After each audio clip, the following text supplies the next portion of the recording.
Thank you. Hold up 1 second. I think my mic is low. Now it should be higher. Good, right? Yeah, it sounds And good. bam. And now my screen is shared. So thank you, everyone. I really enjoyed the three talks because I think there's a lot of correlation, which really goes with what I'm going to say on where the thing that makes Hydra Hydra is that it is built in a language that is adaptable to many different things. So you are able to express yourself in many different formats without having to change the syntax a lot. And for me personally, the thing that makes Hydra cool for me is that I'm able to play with this abstract. So but first I should explain myself. I go by Illest Preacha. I am a poet slash life coder. So for me, the first time I saw Hydra, it was the best way for me to sort of have like a little, I call it a little cheat code while live coding, because it gave me the chance to give the audience a story where I can change the language based on their direction. So for example, this is a piece, this is like one of my first like matching poems with Hydra. As you can see, it's just rolling. But if we look with the poem, it changes your mind. Round we go with no stop in mind, no directions or signs. The wheel spins as forever goes, as there is no limit for the length of the flow. Some may consider it drastic, some may consider it low, but it doesn't matter if it's neither hot or cold. And as you can see through a poem like that, the image that you saw transforms in your eyes. And that's one thing I love about like these live code and visual platform is that they keep just going. So the narrative can increase.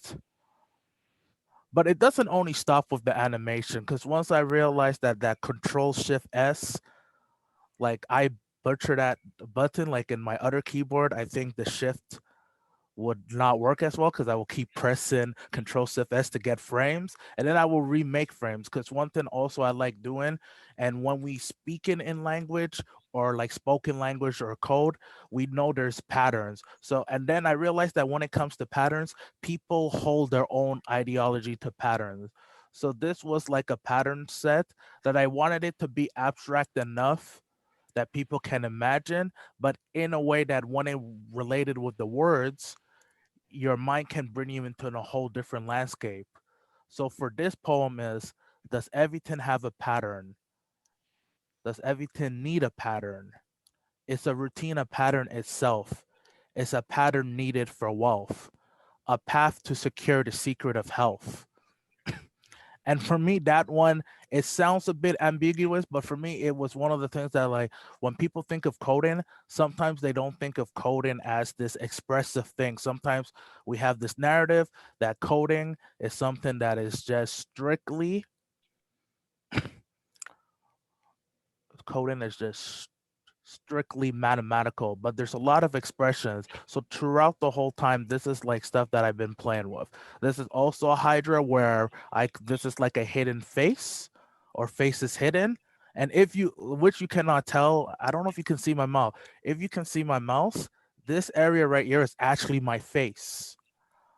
It's just that I was using like the Hydra webcam. So that's why by just telling people hidden faces or faces hidden, now by telling you that, you try to look for where my face is. And that's also another thing about language. Sometimes we think we have to have the most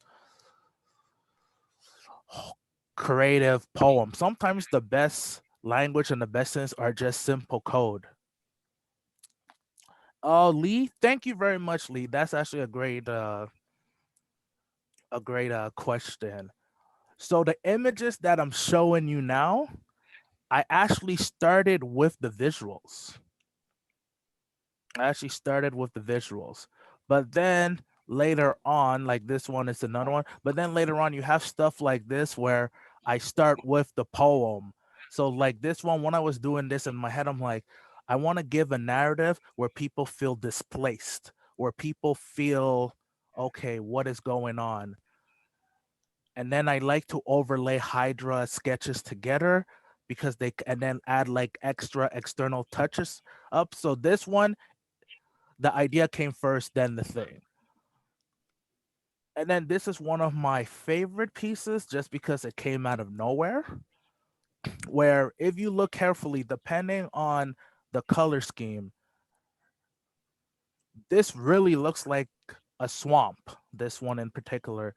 This one looks like clear water, and then you have like red corn growing. This one looks like a polluted area. And then this one looks very polluted sewer. And then look at what I was able to name just the caption. Synthetic ecosystem is exploring nature in a digital format. And I remember earlier it was mentioned about carbon footprint and all that. So this is by Lupita, and this is like the same type of narrative I was trying to bring. If code can control nature, what avenues can it go in? Can it go from something that is toxic, something that's over polluted, or can it make some kind of harmony where, as you can see in this image, the water is clear? And for this one, actually all I did was do something called find edges on photopea, and I think you can do the same thing. So this is basically what the edges were from the original hydra sketch, because it was a webcam filter. Thank you for the thing. But like I said, I like to make stories. I like to do stuff. So this is so, and I realized that Hydra, for whatever reason, for me, I love to do a lot of sci-fi stuff. So this is like the webcam in my room, and I made it into a series of like space inspired tendency. I think this was about the time when they were trying to do the Naruto run at Area 51.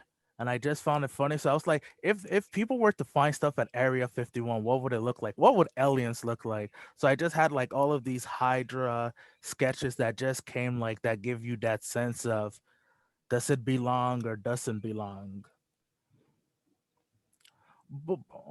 Let me check if anyone has questions. But it carries over to where I realized that it shouldn't be only me that has the narrative. So I started doing things where I let the audience really interact with my thing, or even my friend. So this comes from a piece that me and my friend dub Preacha Draws Rambler Speaks. And in this one, what I do is I only listen to maybe 10 seconds of my friend's poem or beat. And whatever the beat is during the performance, I will make a hydra sketch to it.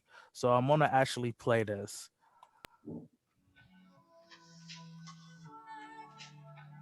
Can y'all hear the sound?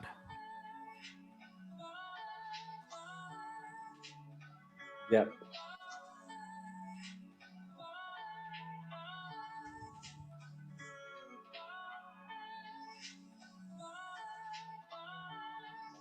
And then normally, like, depending, then I will let the audience say some words. So depending on what words the audience says with the beat, I will go in. So like, let's say someone were to say, "This made me tense." Then with the flow of the hydra, then I will make the language like, "The tension in our bodies, they shall disappear, because where is their light shall diminish the fear.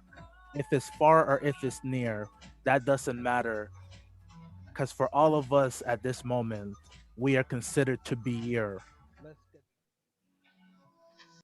And these are some of the things that just go true. As you saw, that's what hydra allows me to do. I'm able to take the words from the audience and let the motions of the language take off, and then I can reinvest myself into the code. And it makes it fun for me because, and I guess for others, because I can write the same code, but depending on what sound or what elements, I'm able to change the mood. And here are some other stuff, because I don't know if I'm doing well on time. But here is like another thing that I've been doing lately to mix language and Hydra is bring Hydra into the real world. So for example, this is a green hoodie because you know there's green screen. So I use a green hoodie as a green screen.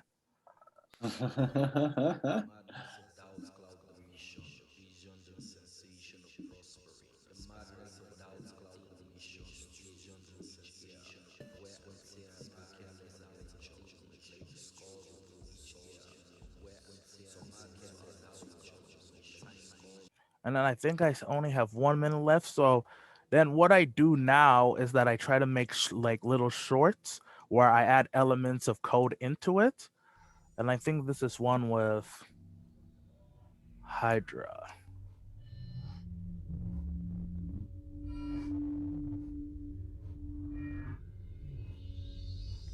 So the color simps in this one are changed in Hydra. And then once again, I realized that you can use green liquid as a green screen.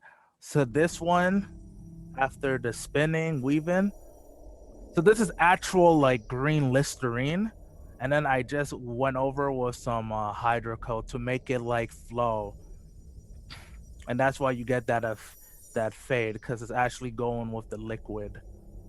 But I think my time is up.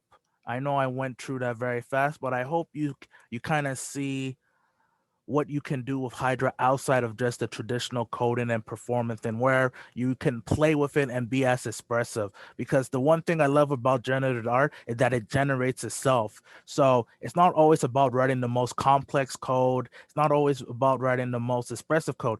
Sometimes you could have one line of Hydra code, and that enough can tell a story.